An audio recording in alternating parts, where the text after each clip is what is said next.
Motor's been running since 68, riding the crazy train, knocking down gates. Yeah, we were born to be wild.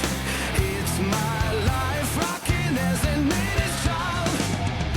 Our Beatles were leopards and snakes.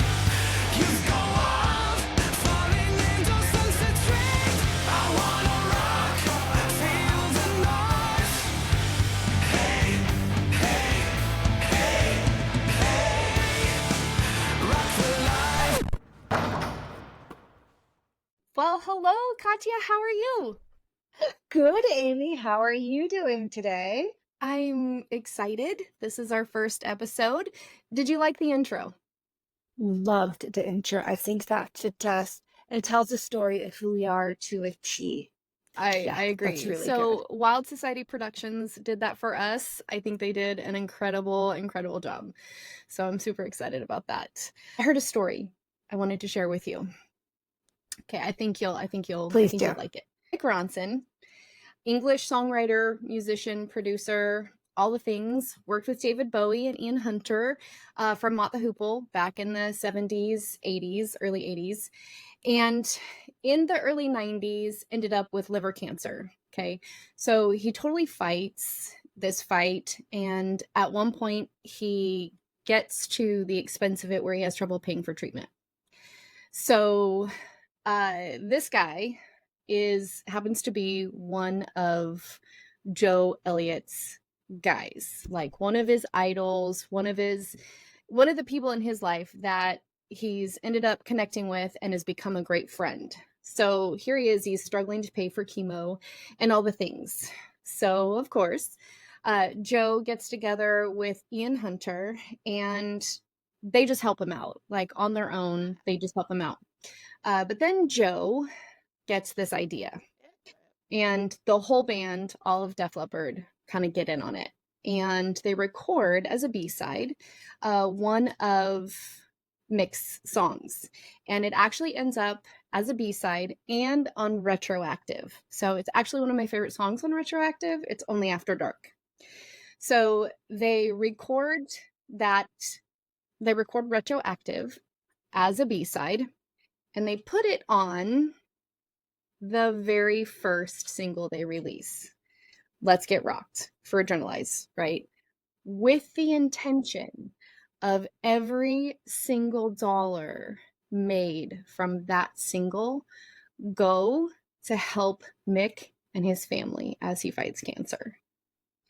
So, I've heard a lot of stories about the type of guy that Joe Elliott is. And when I heard this one, I was like, they gotta be true, right? This was a big story. I felt like Absolutely. That was something very generous to do. And the fact that they legitimized it by using one of his own songs, I thought that was just incredible. It made my little heart go pitter-pat. Because I had not heard that story before about Joe and the band, and it doesn't actually surprise me. Right. I can't wait to see what we're going to talk about, but genuinely warm, caring people. Big rock Right. stars. Yep. With hearts of gold. Yep. Yeah. So welcome to Rock the Life, a podcast for fans by fans. Who are we going to talk about today, Amy? My band, do you have a band that's just your band? I have been listening to this band since I was 10 years old. So 40, I just aged myself, 40 years. My gosh, the one and only Def Leppard. And based on our story, a lot of what we're going to talk about particularly will pertain to Joe Elliott. This episode is one of two. So make sure that as we are a new podcast, you like and subscribe so you get and turn your notifications on so you get notifications about our next episode as it comes out. And I have to say, Amy, you and I go way back. We met when we were 15, 16 years old at a concert. And that was a pivotal moment, I'd have to say, in my life, was meeting Mm-hmm. you, and just our genuine love and connection for music and bands. It's changed Yeah. so much for me throughout high school, Same. college, and beyond. Same. And here we are 30 plus years later, still loving music, still being Yeah. able to connect to music, even though we Across the live world, even. thousands, Yeah. thousands of miles away from each other. It's something Yeah. that still keeps us together, which I love. Yeah. And It's incredible. so much of that goes to the band Def Leppard too. Yeah. That was Yeah. that was a big moment in our lives. I And was I going to think, ask you, like, you are, I have to say, and this will come out later, that you are a bigger Def Leppard fan than I am. I do love Def Leppard, but I'll have to say they're your band. And when did that all start for you with Def Leppard and their music? I started listening to Def Leppard like on the radio. I lived in Georgia at the time, and Casey Kasem had this Sunday radio show. And so I was 10 years old, and I'd be sitting on the bed. It was like 1983. So Pyromania was huge. And he did a countdown like every Sunday. And it wasn't like top 40 or anything like that. It was requested songs. So back in that day, if you wanted to hear a song, you couldn't just shuffle and hit play or ask Siri or Alexa. You actually had to call into your radio station. And so Casey Kasem gathered all of those stats every week to the top requested songs. And I swear for an entire year, the top two, various songs, but the top two albums were between Michael Jackson's Thriller and Def Leppard Pyromania. And various songs, we went Beat It, Thriller, all of that. And then it was Rock of Ages, Foolin'. I mean, Photograph was huge. So it seemed like for the entire year, I sat there on my mom's bed just listening to those two. But it was one of those at 10 years old. Other than that, I didn't have a lot of control over what I listened to. So that was my first experience, but I really didn't get into them until Hysteria hit. So, and when Hysteria hit, that was massive. at that point, I think I was 15, maybe, and huge. Yeah. Monumental. And that's about So, when we met. And it we is. loved our 80s rock bands. We did. Yeah. We had some adventures. So, in reference to our Def Leppard adventure, you actually have some background. You get to start the story with how some of that developed later for us. So, how did that go? Whole backstory to this, but in 92, I found myself living and studying as a student in St. Petersburg, Russia. And it was really remote back then. And we're talking no telephones, no computers, all the stuff that's hard to imagine these days of how remote I was out there. But this band came through, and they were called Nitzer. And we hooked up with them because we were helping them translate. Truly, I mean, it was like to get the guys beer and vodka, but we could translate and do it. So some other students and I also had this weird connection with them with Depeche Mode.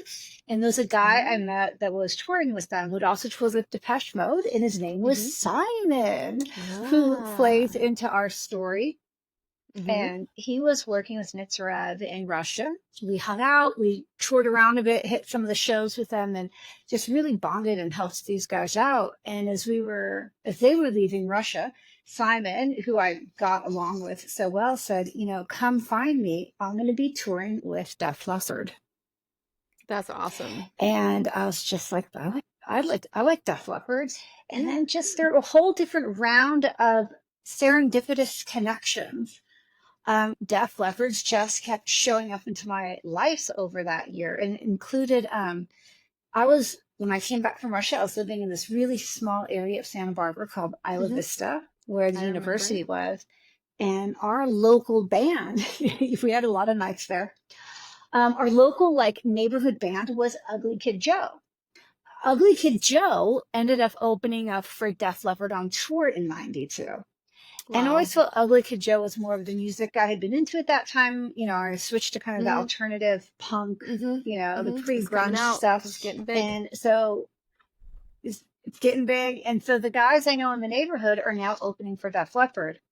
And that turned into the 92 MTV Music Awards Which were we have in a Los picture. Angeles at There you UCLA, go. Mhm. which we have a picture of.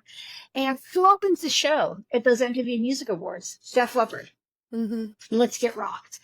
So I was just like, this is amazing. I was having so much fun at the MTV Music Awards. I was running into like a father-in-law of one of the band members as we're watching Def Leppard, like in Wow. this massive, show at the Mhm. stadium.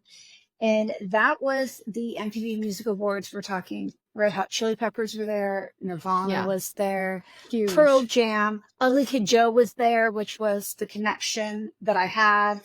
And Guns N' Roses played with Elton John, November Rain. It was this Wow. magical, amazing time. And after the show, or after all the bands performed afterwards, like the party time, I was there and I saw Jill Elliott. So I run up to him to start talking to him, as one does, and Right. to mention to him that, like, oh, we have a mutual friend. My friend's name is Simon, and he's going to be on your tour. So I'll see you then when you're on tour. Again, we're talking no cell phones, no way of how I was going to find Simon. Yeah. But yeah, had a chat with Joe and just got really pumped for Def Leppard and what that year was going to bring for concerts for us. That's awesome. So that was my Def Leppard backstory. Yeah. So our birthdays are 2 days apart, and like a year and 2 days. And so to fast forward the story, we end up on September 27th of 92, because 92, we end up in Oakland on the 7-day weekend tour. Like, we are there for the show. Suddenly, like, I remember walking down this corridor, and I don't remember where in the part of the show that it was. I remember watching the show, but somewhere in there, we were walking around, and all of a sudden, from behind us, we hear this, Karen.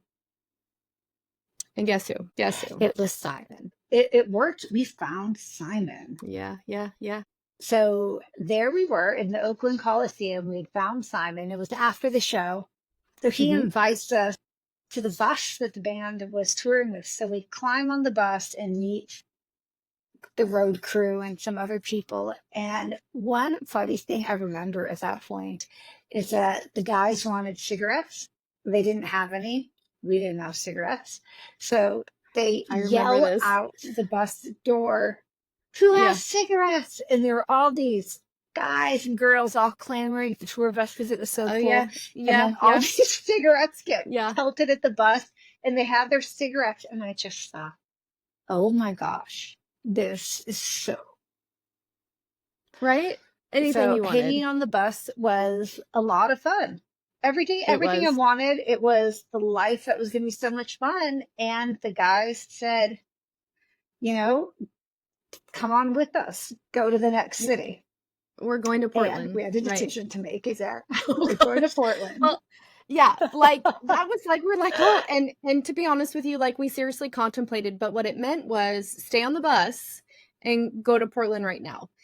And we had Right borrowed my now. mom's car to go to that show. And this was pre-cell phone, pre all of that. And so it literally would have meant leaving my mom's car in the parking lot at the Oakland Coliseum, with no way for her to get to it, and then not even being able to notify her until we stopped somewhere and like called collect on a payphone.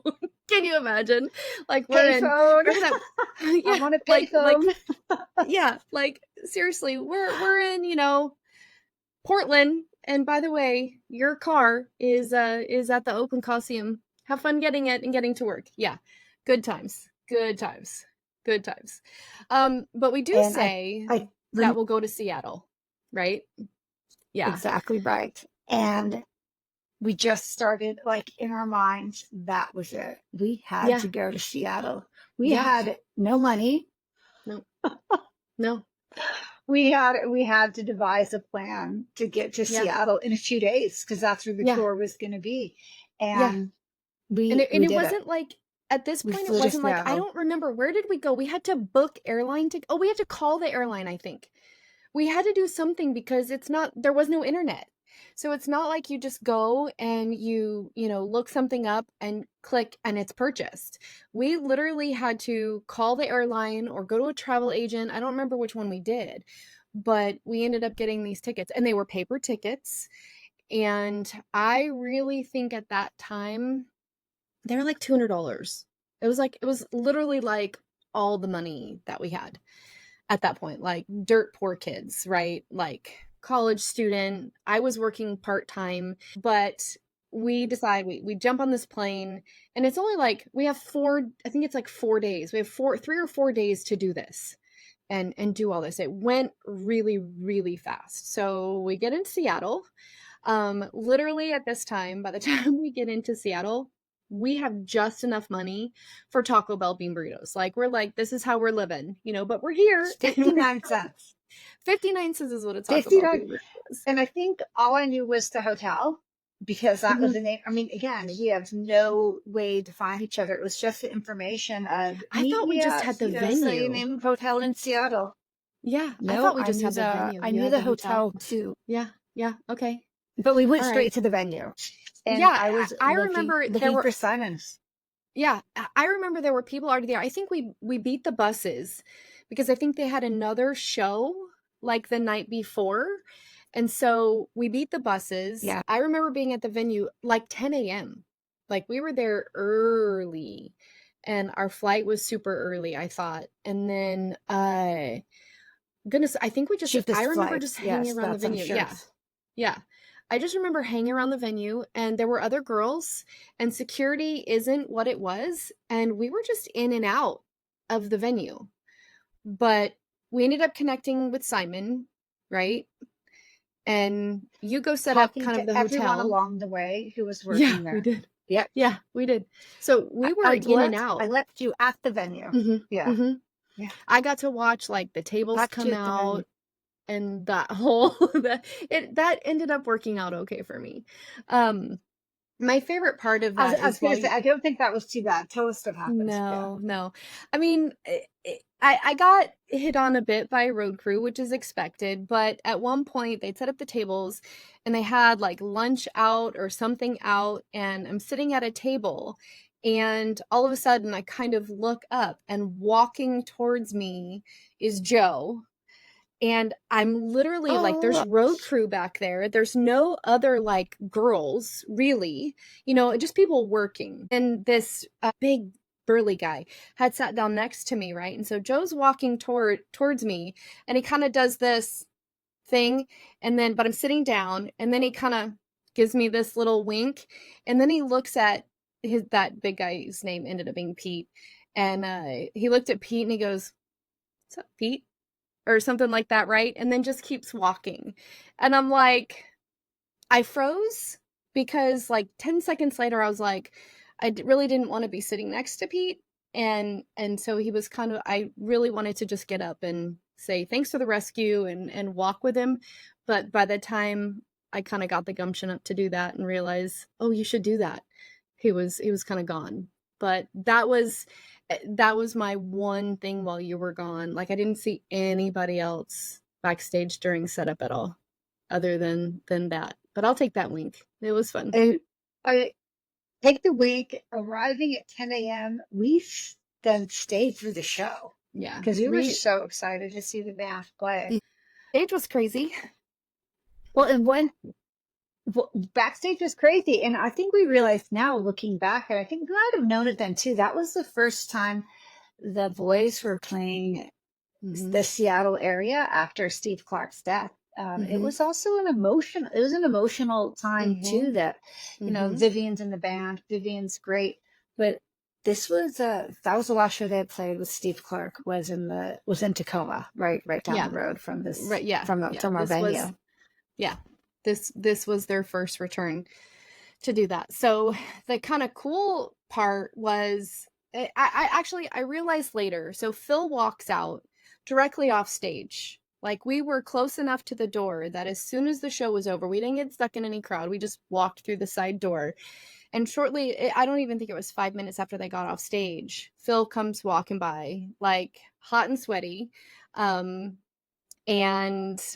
he takes pictures with us, and he's wearing this white shirt. And I actually learned later that the white that was worn during that tour was actually attributed yeah. or a tribute to Oh, Steve. yeah.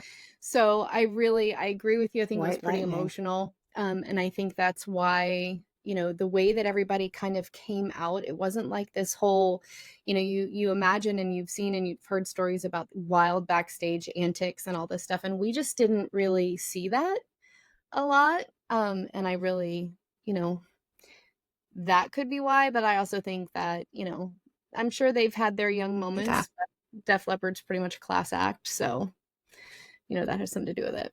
Well, I do remember one thing from backstage. We were having a great time with Vivian Campbell backstage. Mhm. He brought us beers. He Yeah. was so lovely to talk to, so sweet, generally Chatty. interested in Yeah, our I liked crazy that. adventure to get there. Yeah. And then a story that we remembered at some point, we were watching those riders get put in. Oh my gosh. Okay, so Do you it remember that? happened. I think it was right after you got back, and I think they started setting them up while you were gone. They reminded me of like junior high concert choir, like choir risers, like literally the kind that they're like this high and they just stack them.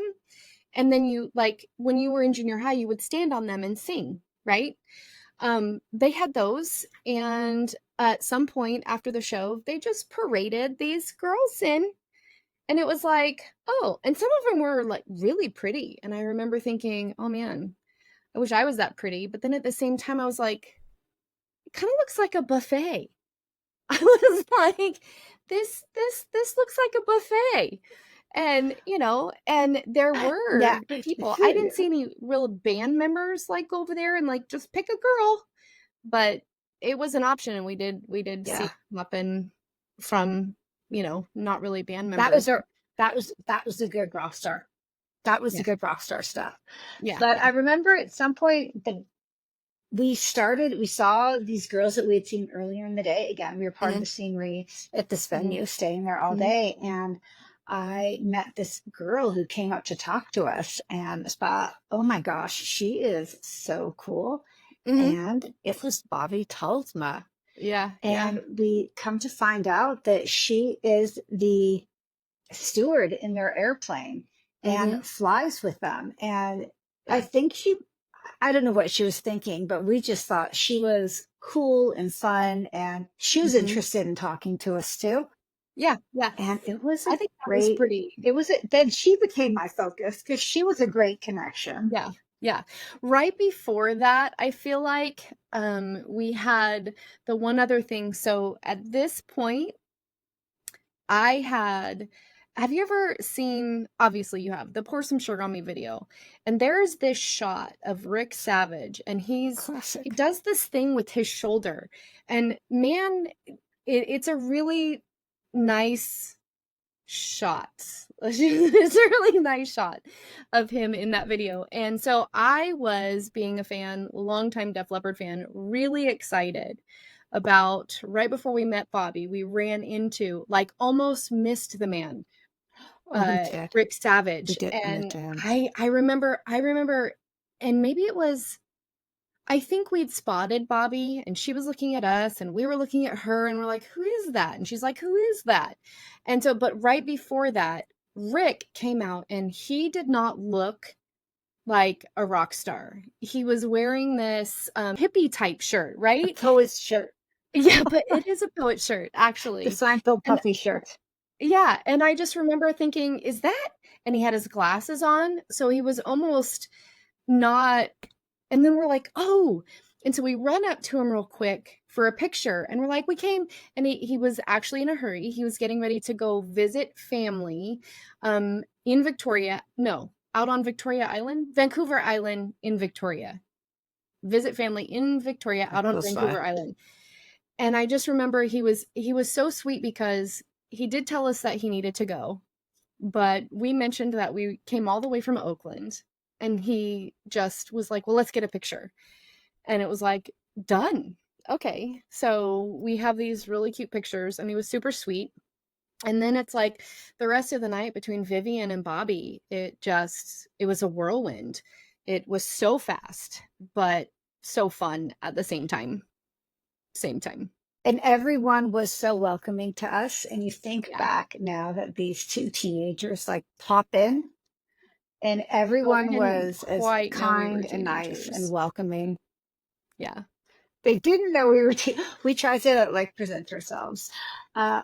and also at that point, then everyone was, or the crew was all leaving that night.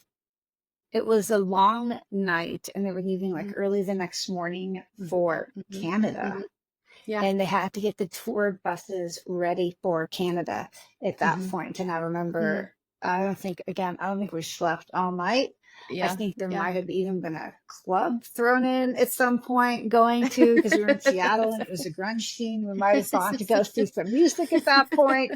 It was an all night party. Yeah. Yeah. But It was the fun. next morning, our buddies and the crew were gone. So Yeah, totally gone.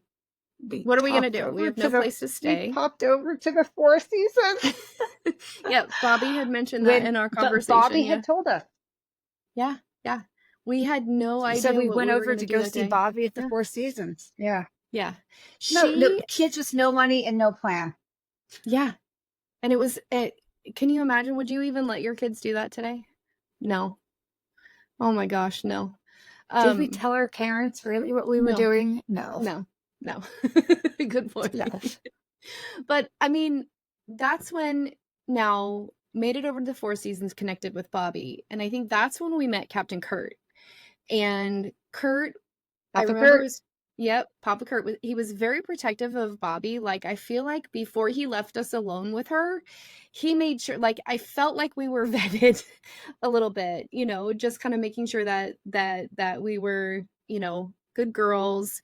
And, so he hung out with us for a while. And then I remember just talking like the night away. I literally remember it reminded me from a scene of like a teenage movie where you've got all these girls just sitting cross-legged on the bed, just, I don't know if we ate snacks, but I feel like we probably ate snacks and then just talking. Just over and over again. Which a teenage slumber party, but we were in the Ritz-Carlton. Right. It was a different level. Right. But it was, again, it just added to the most incredible weekend that we were having. So fun. Oh, So fun. Right. So fun. Yeah. And then, so we ended up getting a ride with Kurt and Bobby back to the airport because we didn't have that arranged either. And fortunately, the band was flying out that day. So they had to, we didn't even say, we said Captain Kurt. Now, Bobby at the time was working with Kurt, and I forget the name of the company, but essentially she was the stewardess, flight attendant nowadays, for Def Leppard. So that was her job and that was her role. So, a really cool part of that was that whole night, because they were getting ready to fly, there was everybody was completely sober. I know the night before Viv had gotten us like a beer. That's true. But the whole trip was, there wasn't a lot of stuff involved. And especially that night, we just sat up and talked like girls, And so I felt like Exactly. that was fun. That was fun. Well, we get a ride to the airport. That was a lot of fun. Yeah. But we get this ride to the home. airport. Yeah, and we fly home. And did you go through a bit of depression after that? Oh, it sucked. I remember being like, there was such from a high to my normal life after that of working and going to school. Mm-hmm. It was a lot, for sure. I hated that part. We packed so much life into those 4 days. Yeah, we did. It was amazing. Well, really, it has been, Def Leppard has been making music your whole life. If you think about it, and I mean, they're still performing, they're still looking amazing. So we can keep going on, but I think our time is about up for part one of Def Leppard. There will be more parts of Def Leppard. Yeah, this is not the end of our Def Leppard story. There is a part two. This is And I hope there's a part 3 and 4 too at You some know, me point. too. Okay, so we do have a couple requests for you guys. We have a little Mhm. call for action for you. Yep. So like, subscribe, there's a couple different ways that you can either be watching or listening. So whatever you're either listening to or watching on, like, subscribe, follow us, leave a review or a comment, and we need your stories. We need your stories. Love to hear them. Yep. And these are we're stories, yeah, fan stories about your yeah, favorite bands. yeah, yeah.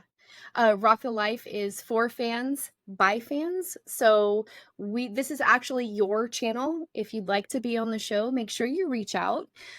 We've got some things in the works, but one of the things that we really want to do with this channel is to help you connect to those exciting times in your life, relive those. It feels really good to do so. If you haven't done it in a while, I highly recommend it. We want to hear how music has shaped your life, what it's meant to you, for fans, by fans, how we can go on and on about the bands and what they mean to us. But we want your stories from, doesn't have to be just rock stories, but any other music genres of people you've met and how those bands have shaped you. Get a hold of us.